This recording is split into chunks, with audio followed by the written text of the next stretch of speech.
Bom, aqui nessa foto vocês estão vendo as flores íris, que são dos tipos versicolo, setosa e virgínica. Vamos abrir agora o ECA. Basicamente, nessa janela principal do ECA, o botão mais utilizado é do Explorer, é onde você vai clicar.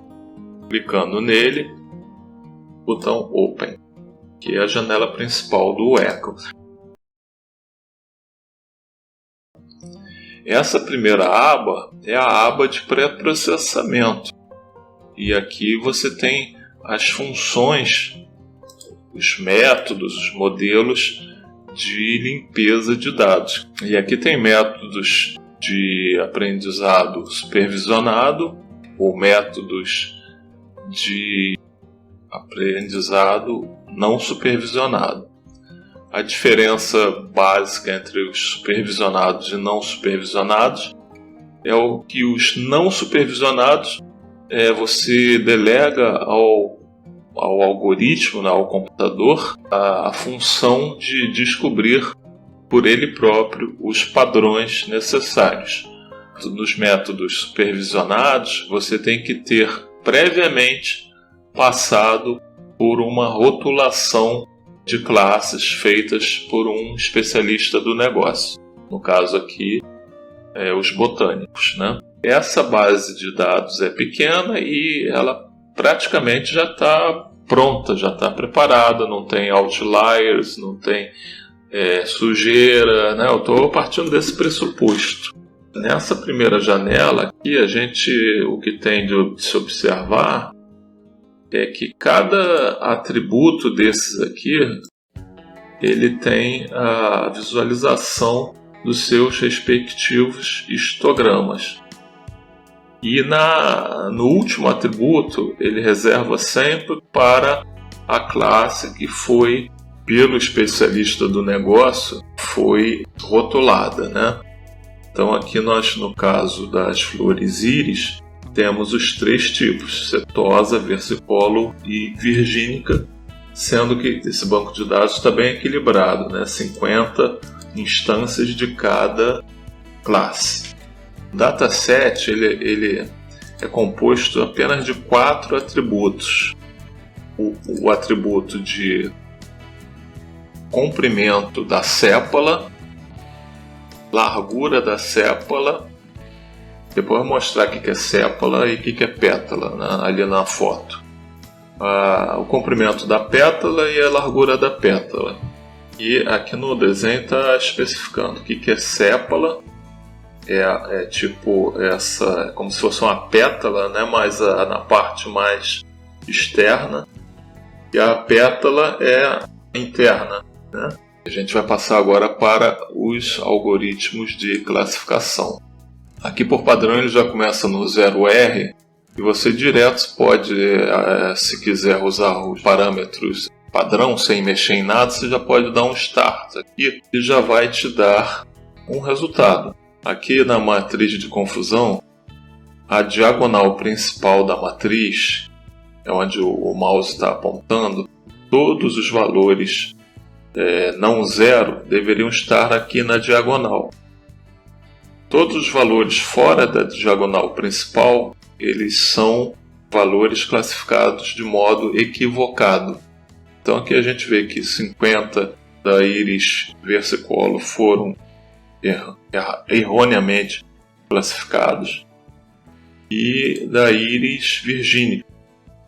Ou seja, o algoritmo considerou todos eles como pertencentes a classe A, ou seja, íris setosa, quando na verdade não é, né? A gente já sabe que não é. Então aqui você vai escolher outros classificadores, outros modelos de classificadores melhores. Você vai ver que os melhores resultados são o Naive Bayes. Você dá um start aqui. Olha, ele já está com 96% de instâncias classificadas corretamente, o que é um excelente resultado. Você vê aqui na diagonal principal da matriz de confusão que a íris setosa ele acertou todos, errou 2 quanto a íris versicolo e errou 4 na classificação da íris virgínica. Mesmo assim, o resultado geral, 96%, pode ser considerado um ótimo resultado. Eu já andei experimentando por aqui. Eu vou adiantar que os outros melhores aqui são a árvore de decisão J48, que ela proporciona também 96% de correção, e a Randall Forest, que proporciona um pouquinho menos, 95% de correção. Daí que vou considerar aqui vencedor o algoritmo J48, porque ele, além de ter tido um excelente resultado, proporciona isso aqui, ó, a visualização da árvore. Então você pode, botão direito do mouse, colocar para toda a tela, né? Esse classificador de árvore de decisão, ele justamente faz isso. Ele pega, no caso aqui, se vocês prestarem atenção, vocês verão que ele só utilizou 2 atributos, que é o tamanho, a largura da pétala e o comprimento da pétala. Ou seja, ele desprezou a largura e altura da sépala. Por que isso? Porque naturalmente ele percebeu, o algoritmo percebeu que a sépala ela tem tamanho mais ou menos proporcional ao tamanho da pétala. Então, os algoritmos eles são preparados para descartar aqueles atributos que não influenciam muito no resultado. Ele poderia ter feito ao contrário, ter desprezado os tamanhos da pétala e ter usado somente os da sépala. Mas por que ele deu preferência aos tamanhos da pétala? Eu vou mostrar aqui na visualização das relações entre os atributos. Se você olhar largura da pétala com comprimento da pétala, você vai ver que a íris setosa ela está bem agrupada aqui no cantinho, ou seja, é fácil de reconhecer os elementos desse agrupamento. A íris versicolor ela tem alguns elementos aqui que na fronteira entre os dois grupos. Isso causa alguma confusão. Mas no caso do tamanho das pétalas, essa confusão não é tão acentuada quanto a confusão do tamanho das sépalas. Se você pegar largura e comprimento de sépala, no caso, sépala comprimento e sépala largura, você vai ver que a confusão é bem mais acentuada. Olha só, esses pontos verdes e vermelhos estão bem misturados, ou seja, você não consegue fazer uma fronteira muito nítida. Só no caso aqui da íris setosa, que eles estão mais agrupados aqui embaixo. Mas para a íris versicolor e a íris virgínica, a confusão está sendo muito grande. Então o algoritmo automaticamente já detectou isso aí e está usando só o tamanho de pétalas. Utilizei todos os valores padrão dos algoritmos. Se a pessoa quiser mexer um pouco mais, tentar resultados ainda melhores, que eu acho até bem difícil, porque já 96% já está bem bacana, mas você pode tentar algo melhor ainda, do que isso. E pode vir aqui nos parâmetros e tentar mexer um pouco, para ver se melhora. Mas, como eu falei, deixei os valores padrão de cada um desses algoritmos, para não tomar muito tempo, até porque são muitos deles. Uma vez que você já tenha se decidido pelo algoritmo de classificação que você vai adotar, você vai gravar isso aqui, vai anotar essa linha aqui de comando, WECA, Classifiers Trees J48. Esse é o nome que você vai exportar para o Python. E eu já vou mostrar o algoritmo do script Python que eu estou usando. A fonte que eu obtive, a base desse algoritmo, é essa aqui, ó, dos desenvolvedores da ferramenta, né, da Universidade de Waikato, né, o ECA MOOC, né, tem vários vídeos explicativos. Eu peguei esse aqui, o ECA from Python. E aqui ele explica, né, como fazer essa utilização das funcionalidades da biblioteca do ECA no Python diretamente de modo autônomo. E é isso que a gente fez aqui, nesse aplicativo aqui, nesse pequeno script, né? Eu vou deixar o link para o aplicativo nos detalhes aí do vídeo. Aquela linha que eu falei para vocês copiarem, vocês vão colocar aqui, ó, nesse ponto. O nome da classe, né, que você está usando, é o nome do método, né, do classificador. E aqui em opções, exatamente como está aparecendo aqui, você vai copiar, né? Deixa eu voltar lá para vocês verem, tem uma ideia do que eu estou falando. Ó, J48 tá aqui, J48, né? E tem um nome completo aqui do método. E as opções C025 -M 2 -M vem assim 2, né? Eu tinha feito aqui uma outra experimentação com outro algoritmo, ficou um pouquinho diferente, ó. Mas no caso aqui eu comentei a linha, eu estou usando só esse J48. E o que esse script faz?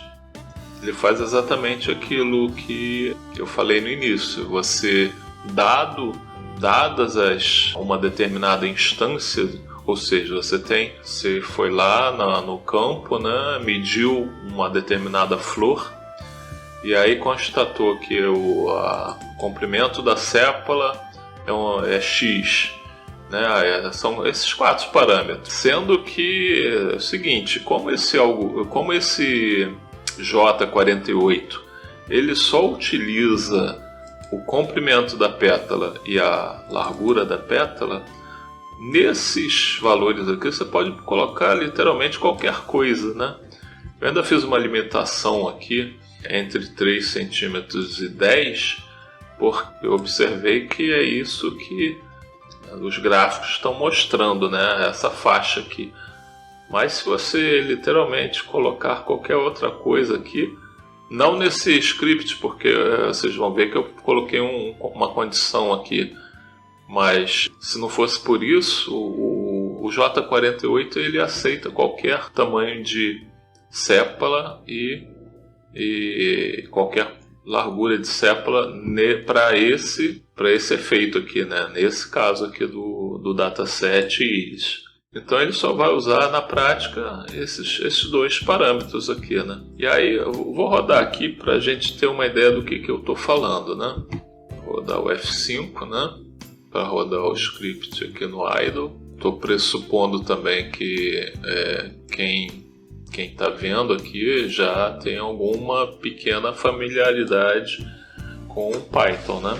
Rodei aqui, se eu der Enter, eu já coloquei de modo que ele já aceita o valor padrão, já que esses 2 primeiros eu posso colocar qualquer coisa, só vou dar Enter e ele vai pegar o padrão.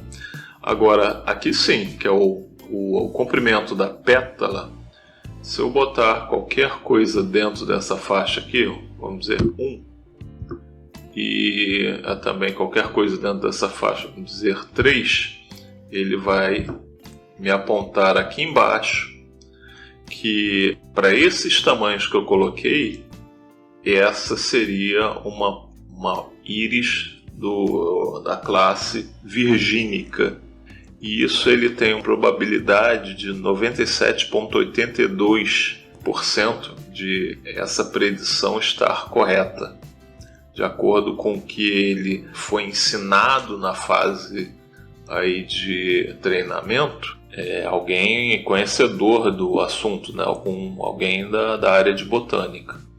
E aí classificou o dataset e é com base nisso que o algoritmo aprende, né? Aprende a reconhecer quando você joga um valor qualquer aqui, ele já está treinado, embora aqui no caso a gente tenha que dizer que como são poucas instâncias, é um treinamento assim meio não muito confiável, né? Porque quanto mais dados houver na fase de treinamento, mais confiável, em tese, o algoritmo fica, né? O ideal é que haja bastante dados para serem analisados e treinados. Mas para efeitos didáticos vale, né? Vale bastante. Vamos voltar aqui na árvore de decisão. Vou mostrar aqui a árvore de decisão. E com base nessa árvore a gente vai fazer uma brincadeira aqui. Por exemplo, aqui, vindo aqui para a esquerda, eu sei que se a largura da pétala for igual ou menor do que 0,06, isso vai ser um indicativo de que de cara, sem maiores considerações, de que essa flor é uma flor íris setosa. Vamos ver se isso funciona na prática? Então eu vou colocar, para os outros valores eu vou colocar qualquer coisa. Agora, para a largura da pétala eu vou colocar 0,6 ou algo menor que isso. Aqui eu vou colocar qualquer coisa e qualquer coisa. Aqui eu vou botar 0,5, que é menor. Poderia botar 0,6 também, mas vou botar 0,5. E ele tem que me dizer, como disse, que a flor é uma íris setosa, confirmando o que a gente viu aqui agora. Acabamos de ver, né? Cadê? Tá aqui. Tá lá, íris setosa.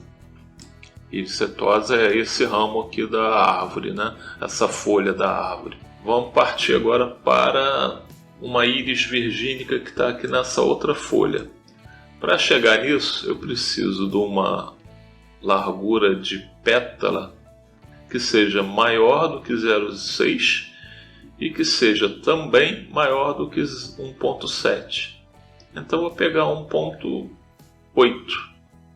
e vou desconsiderar o resto, não preciso me preocupar com o resto. Vou botar a largura de pétala 1,8, ele tem que me dar uma íris virgínica. Vamos lá. Vamos botar qualquer coisa aqui, qualquer coisa. Agora 1,8. Tem que ser íris virgínica. Vamos ver? Tá lá, íris virgínica. E com uma probabilidade, né, de acerto. Então, vamos continuar na brincadeira. Vamos pegar uma outra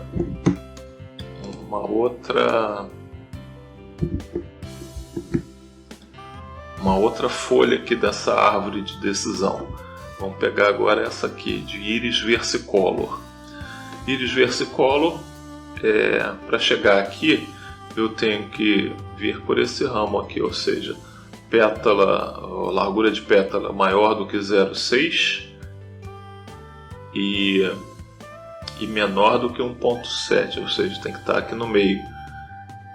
E além disso, o comprimento tem que ser menor do que 4,9. Então aqui vou ter que me preocupar com dois parâmetros. A largura tem que ser entre 0,6 e 1,7 e o comprimento tem que ser menor ou igual a 4,9. Como pode ser igual, eu vou botar 4,9 no comprimento e aqui, como pode ser igual, vou botar 1.7. Então vai ser 1.7 na largura e 4.9 no comprimento. 1.7 e 4.9, vamos ver?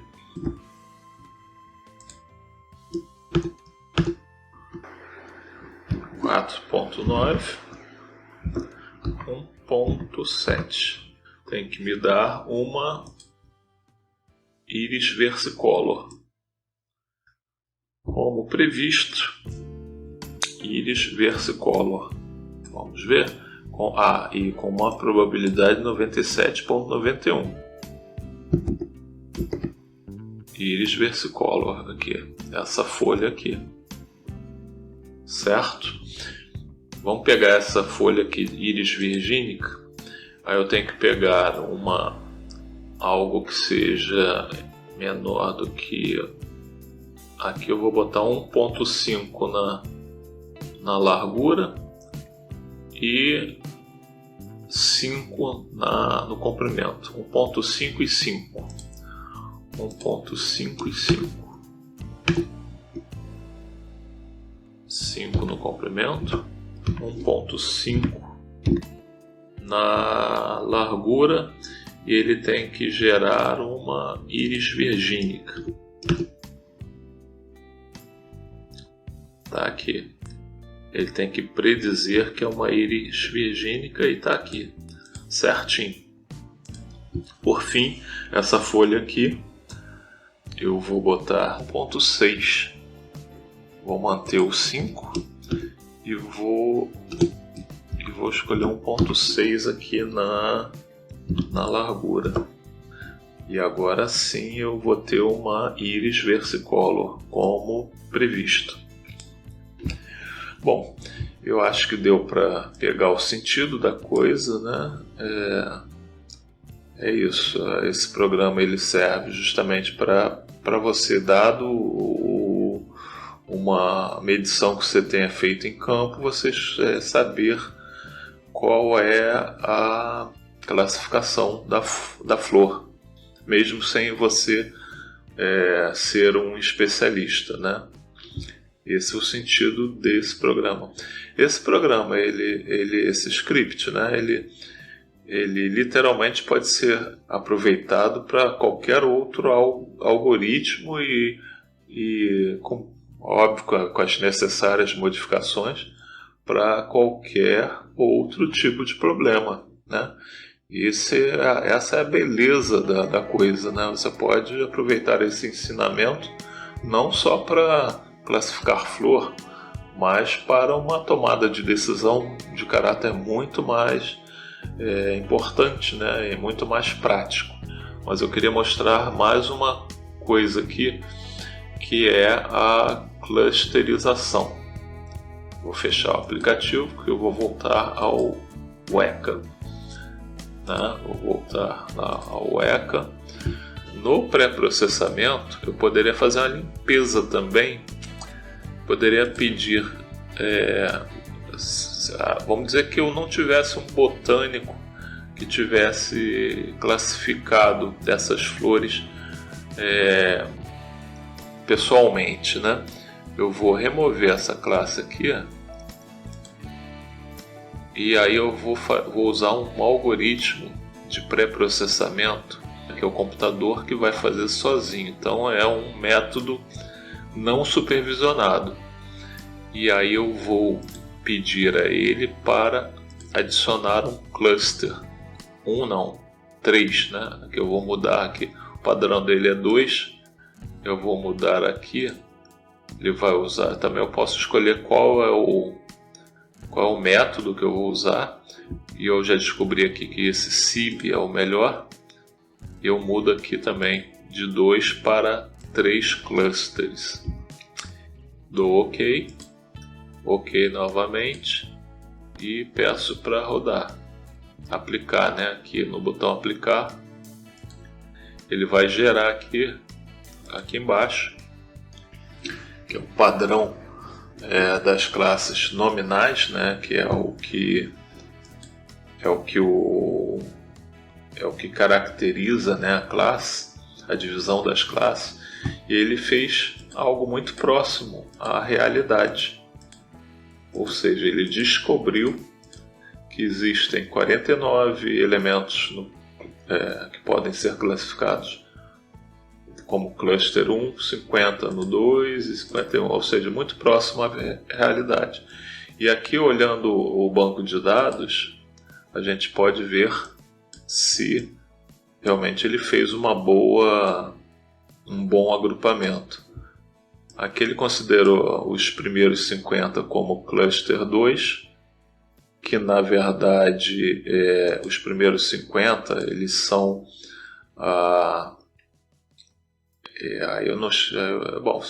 é um tipo lá de flor setosa, se eu não me engano. Ele considerou a segunda classe como cluster 1, e aí meteu alguns erros aqui, né, de classificação, que é o 3 aqui. Isso está errado, né, porque está metendo uma classificação 3 onde deveria ser 1. Né? Você vê que a maioria aqui é 1, de vez em quando pinta um 3 aqui no meio. Esse 3 naturalmente está errado, porque a gente já viu na classificação real que eles dividiram certinho. Do 1 ao 50 era uma classe, do 51 ao 100 era outra, e do 101 em diante é uma terceira, né? Aqui também de modo similar ele meteu alguns uns aqui no meio do 3, que também é erro, né, de agrupamento.